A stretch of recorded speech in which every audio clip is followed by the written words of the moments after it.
السلام عليكم ورحمة الله وبركاته. حبايب جروب أم حمزة للتسويق، أهلا ومرحبا بكم في جروبنا أم حمزة للتسويق. متنسوش تعملوا لايك وسبسكرايب لقناتنا على اليوتيوب أم حمزة للتسويق، كذلك جروبنا على الفيسبوك أم حمزة للتسويق. النهارده بقى معانا وحش الخلاطات من شركة كنوود. انتوا عارفين شركة كنوود دي شركة انجليزي بتصنع زي كل الشركات دلوقتي في الصين. ده اعلى خلاط موجود في الكنوود، صراحة مميزاته حلوة وخامة وجودة. انا للامانة والله بحب الكنوود بالذات في مجال محضرات الطعام، خلاطات كبة، يعني كل منتجات الكنوود صراحة مميزة في موضوع محضرات الطعام. الخلاط ده اعلى حاجة في الكنوود، بيجي بموتور قوي بقوة 1500 واط. بيلف كام لفة؟ بيلف 32,000 لفة في الدقيقة، حاجة كده رهيبة. يعني موتور العربية يعمل أقصى حاجة 15,000 لفة مع أعلى سرعة، ده بيلف 32,000 لفة في الدقيقة. خلاط زي ما انتم شايفين كده بيجي بشاشة ديجيتال وبرامج متعددة اهي.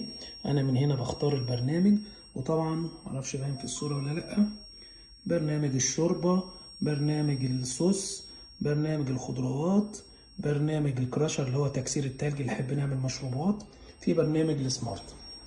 طبعا بيجي بشفشق سعته كبيرة، سعته طبعا هو اكريليك مقاوم للكسر، يتحمل طبعا الشرب السخنة والحرارة العالية. هو هنا بيكتبوا عليه يقول لك هاي باور بلندر بلند هيت، يعني من قوة البلند او التحضير بيسخن. تمام، هو طبعا مش فيهوش سخان بس هو بيسخن، يعني هوت سوب without stove in 6 minutes، يعني بيسخن الشوربه، او يعني بيعمل الشوربه في خلال اقل من 6 minutes، 6 دقائق. طبعا هو يبقى مفيد جدا كمان بقى في اعداد الشورب، العدس والحاجات بقى اللي احنا بنحبها في الصيف. وكمان بيجي معاه عبوتين رياضيتين، الازازتين دول كل عبوة سعة نص لتر، 400 مللي بالظبط.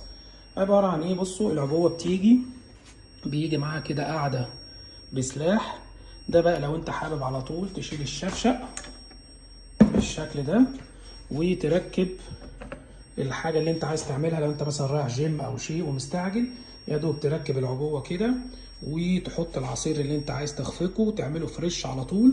بعد كده بتفك القاعدة دي ومعاها غطاين، ادي غطا اهو بيركب كده على العبوة وتاخدها وتطلع الجيم على طول. بيجي معاه زي ما قلنا لكم عبوتين سبورت رياضيتين زي دول. كمان بيجي معاه والله ده كويس، ده جايبين سكينة اهي، اتنين قاعدة كاوتش. طبعا دي القاعدة بتاعته اهي عشان ما يعملش الضوضاء العالية. وطبعا القاعدة بتاعت الشفشق معدن اهي، معدن بالكامل قوية.